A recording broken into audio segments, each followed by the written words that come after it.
Pero hablando de huéspedes carcelarios que deben estar donde merecen, un hermano político, socialista, ya está en la cárcel.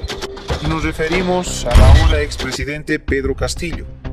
Él sí hizo todo mal. Tal vez le faltaba un Robin, un Sancho Panza, un escudero que le ayude a planear mejor la huida. ¡Oye, sinvergüenza!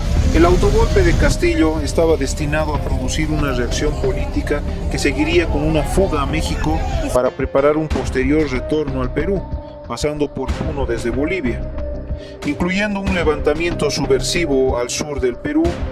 Creo que esto es un déjà vu. En algún país de Latinoamérica pasó exactamente lo mismo. Si ustedes recuerdan, por favor, ayúdenme en los comentarios. Si ustedes recuerdan este guión político, por favor dejen sus comentarios. La diferencia fue que no dejó grabado su discurso, fue en vivo, que anunció un cierre inconstitucional del Congreso y una convocatoria inconstitucional a una constituyente, pero sin el apoyo logístico necesario, apoyándose en las Fuerzas Armadas, que en igual que otros personajes de Latinoamérica y en otras ocasiones actuales en países latinoamericanos, los militares se negaron a apoyar. Por lo que, en atención al reclamo ciudadano, a lo largo y ancho del país, tomamos la decisión de establecer un gobierno de excepción orientado a restablecer el Estado de Derecho y la democracia, a cuyo efecto se dictan las siguientes medidas. Disolver temporalmente el Congreso de la República e instaurar un gobierno de emergencia excepcional. Convocar en el más breve plazo a elecciones para un nuevo Congreso con facultades constituyentes para elaborar una nueva Constitución en un plazo no mayor de 9 meses. A partir de la fecha y hasta que se instaure el nuevo Congreso de la República, se gobernará mediante decretos ley.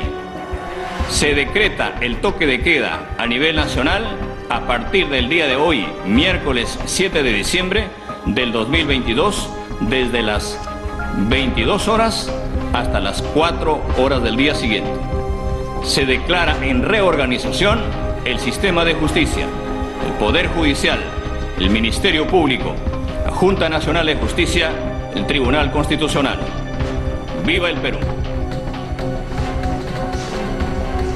Bueno, pero veíamos a Castillo con su familia salir de Palacio de Gobierno en 2 camionetas con la escolta presidencial. El destino era el asilo en la Embajada de México, que recién se enteraban. ¿Cuándo no, mi querido México, dando asilos a gobernantes corrompidos y ilegales? Lo que ya es costumbre. Habló aquí a la oficina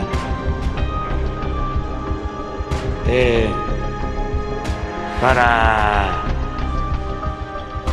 que me avisaran de que iba hacia la embajada,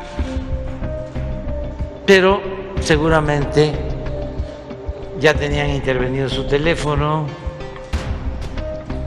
y que iba a solicitar el asilo, que si le abrían la puerta de la embajada. Busqué a Marcelo Ebrard y le informé y le dije que hablara con el embajador y que se abriera la puerta de la embajada con apego a nuestra tradición de asilo. Recordarán, desde la década del 50, México dando asilo a Fidel Castro y al Che Guevara. Luego siguieron muchos más políticos totalitarios dictatoriales.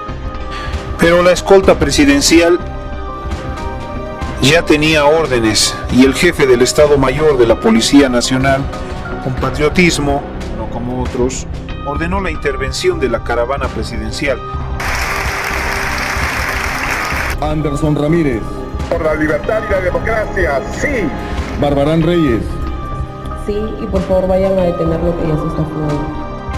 Tomando en cuenta que los congresistas ni siquiera habían terminado de votar, el ex dignatario ya estaba siendo detenido en la sede de la 7ª Región Policial en Lima. Pedro Castillo fue detenido por su propia escolta. Misma escolta que meses antes ¡Oye, sinvergüenza! se agachaba para atarle los cordones, similar a otros gobernantes en Latinoamérica.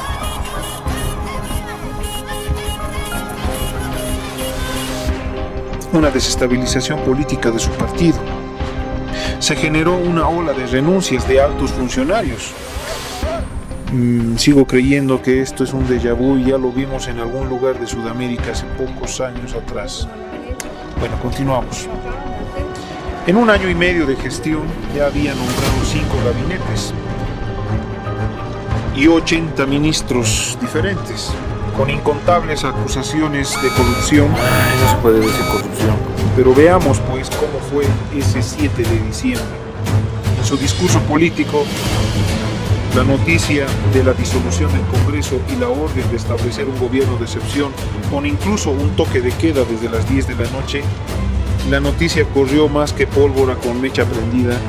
Una pequeña reacción de las personas que acudió al centro de Lima para celebrar la caída de los congresistas y alentar la ilegalidad de las declaraciones presidenciales. No les importaba que el mandatario ejecute estas decisiones anticonstitucionales en contra del Perú. Y claro, los borregos con sus banderas apoyaban el régimen. Partidarios de Perú Libre, su partido, se pronunciaran en contra de él y decidieran votar por destituirlo. Y la historia de Latinoamérica ha demostrado ampliamente que es el ejército el que tiene la última voz. Y en comunicado ecléctico de las Fuerzas Armadas, decidían no respaldar la decisión inconstitucional del presidente Castillo. Ayúdenme, esto ya lo vimos hace poco, es un déjà vu. En otro país, bueno, un vecino por ahí. Las Fuerzas Armadas y Policía Nacional del Perú son respetuosas del orden constitucional establecido. El artículo 134 de la Constitución Política establece que el presidente de la República está facultado para disolver el Congreso si éste ha censurado o negado su confianza a 2 consejos de ministros. Cualquier acto contrario al orden constitucional establecido constituye una infracción a la Constitución y genera el no acatamiento por parte de las Fuerzas Armadas y la Policía Nacional del Perú. Reiteramos, no acatamiento por parte de las Fuerzas Armadas. Después, el expresidente dejó la prefectura con dirección al cuartel Los Cibeles en el Rin, en donde ya lo esperaba el helicóptero que finalmente lo trasladaría a la Dironis.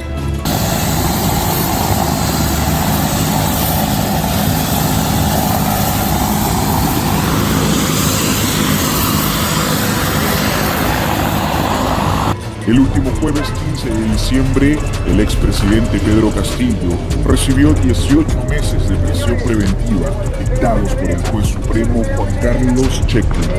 Primero, declarar fundado en parte el requerimiento de prisión preventiva formulado por la Segunda Fiscalía Suprema, transitoria especializada en delitos cometidos por funcionarios públicos, en el extremo contra el diputado José Pedro Castillo Terrones, se ha determinado, dado el peligro de fuga que considero existe en la persona del diputado Castillo Terrones, prisión preventiva por el plazo de 18 meses que ha solicitado la Fiscalía. Así fue que asume la presidencia Dina Boluarte por sucesión constitucional, pese a la protesta de algunos políticos que gritaban intentona golpista y otros adjetivos. Fue posesionada presidenta del Perú, la primera mujer en asumir el cargo constitucional, no dejando vacíos de poder y con el apoyo de las Fuerzas Armadas, Policía y Congresos, conservando el Congreso con todos los poderes hasta concluir el periodo presidencial en julio del 2026, con el mandato de concluir constitucionalmente sin prolongarse en el poder, como otras excepciones que se prorrogaron en el mandato. Pero lo que se vivió en el Perú quedó claro a la comunidad internacional, que pese a los comunicados de presidentes en Sudamérica de golpe de Estado o posesión inconstitucional de la presidenta Dina Boluarte, llamaban al Perú el país que devora presidentes, se los come. 6 presidentes en 4 años, imagínense. Bueno, nuestro presidente AMLO, Andrés López Obrador, cuestionando todo el conjunto de conflicto en el Perú, se atrevió a decir a Perú cómo proceder y que debían llamar a elecciones y evitar la inestabilidad política. Una clara injerencia al Estado peruano. Y vamos, que esto continúa.